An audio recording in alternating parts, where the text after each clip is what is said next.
So hello guys, welcome to psycho professor. Alright, हम solve कर रहे हैं आपके 2012 का जून का पेपर नंबर 3। हमने 26वें प्रश्न तक देख लिया था और 27वां प्रश्न आपको बोला था कि इसको आपको सॉल्व करना है। ठीक है, कुछ लोगों ने किया, कुछ लोगों ने नहीं किया। प्रश्न ये कहता है कि भिन्न प्रकार के क्रीड़ाओं को संज्ञानात्मक जटिलता के वर्धमान क्रम में व्यवस्थित कीजिए। इसको हमको कैसे करना है? एक वर्धमान क्रम में इसको हमको व्यवस्थित करना है।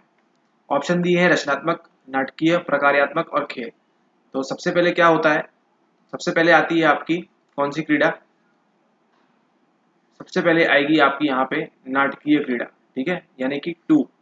ठीक है, तो ये समझ में आ गया हमको कि सी ऑप्शन नहीं होगा, डी ऑप्शन नहीं होगा, या तो ऑप्शन ए है या ऑप्शन बी है। नाटकीय के बाद हमको मालूम है अगली कौन सी आती है, अगली आती है फिर प्रकार्यात्मक क्रीड़ा, है ना, 2-3। तो करेक्ट आंसर पे पहुंच गया। करेक्ट आंसर क्या है आपका? 2-3-1-4, यानी कि ऑप्शन नंबर बी ना, 2-3-1-4। फिर हमारे पास कौन सी आती है? पहले आती है हमारे पास रचनात्मक, सॉरी, पहले आती है हमारे पास नाटकीय, फिर प्रकार्यात्मक, फिर अंत आती है रचनात्मक और अंत में आती है हमारे पास खेल क्रीड़ा।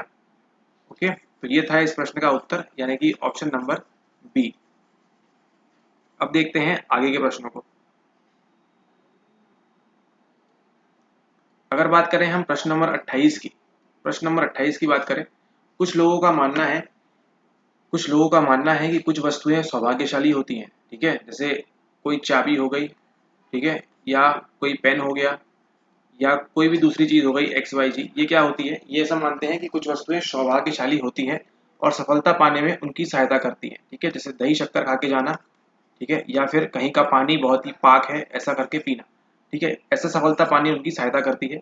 ऐसे अंधविश्वास निम्नलिखित का परिणाम हो सकते हैं। ठीक है, ऐसे अंधविश्वास क्या करते हैं, किसका परिणाम हो सकते हैं? अंतर्दृष्टि का, व्यवहार अशोधन आशेधन का कार्यक्रम, स्व आकृतिकरण और टोकन अर्थव्यवस्था तंत्र। ठीक है, तो टोकन तो नहीं है इसमें से, आप सभी को मालूम है टोकन, ऑब्वियसली बनी बात है कि टोकन तो इसमें नहीं आएगा, है ना। करेक्ट आंसर क्या होगा? करेक्ट आंसर है इसमें आपका ऑटो शेपिंग, है ना।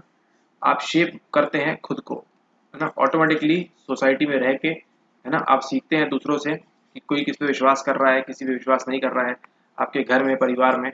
और अंत में किसका प्रभाव लेती है? ये लेती है स्व आकृतिकरण। स्व मतलब सेल्फ, है ना, आपके स्वयं के सेल्फ की आकृतिकरण कर रहे हैं आप, है ना, आकृति बना रहे हैं खुद की, यानी कि कुछ शेपिंग कर रहे हैं खुद की।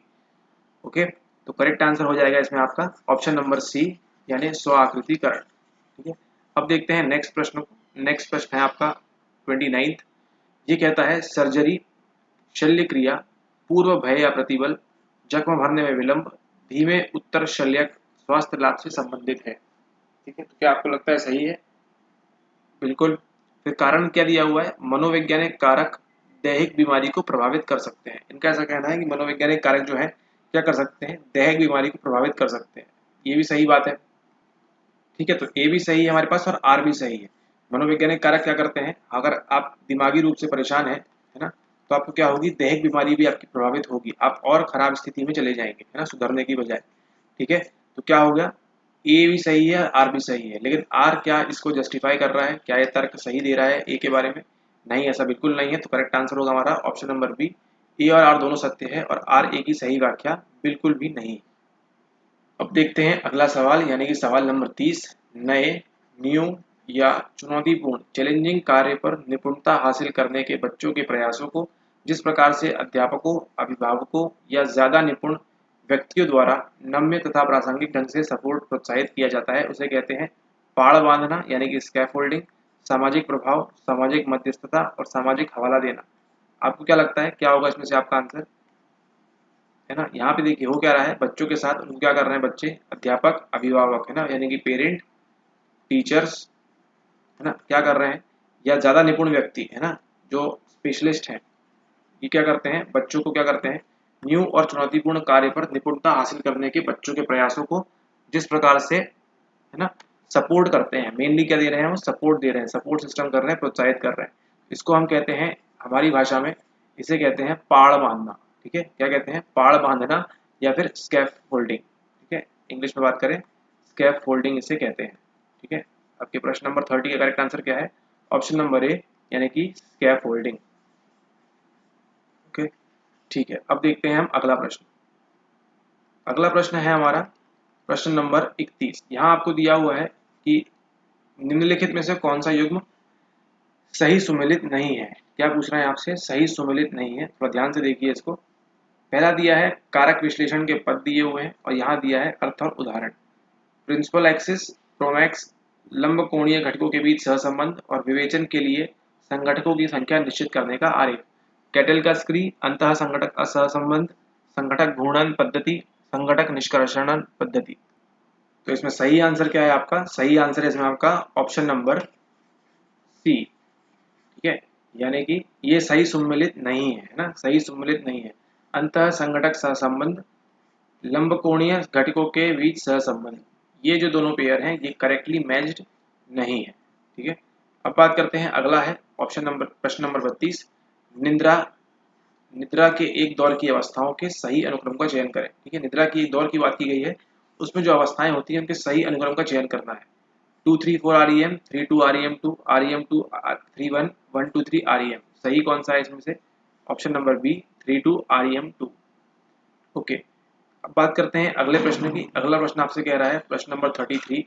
ये कहता है कि इससे पहले कि बच्चा पेन या पेंसिल पकड़ने में अपनी उंगलियों का उपयोग करने लगता है ना, लिखने में पूरी बाह का उपयोग करना सूचक है। किसका सूचक है, समीप दूरस्थ सिद्धांत, शिरोकुची सिद्धांत, तंत्रिक नियंत्रण और विशिष्ट गतिक कार्य। किसका उदाहरण है इसका, कि जो बच्चा है वो अपनी उंगलियां इस्तेमाल करने के पहले क्या करता है, अपनी बाह का इस्तेमाल करता है ना।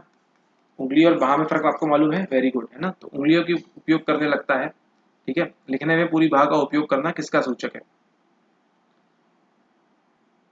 तो यह सूचक है आपके option number A is the correct answer.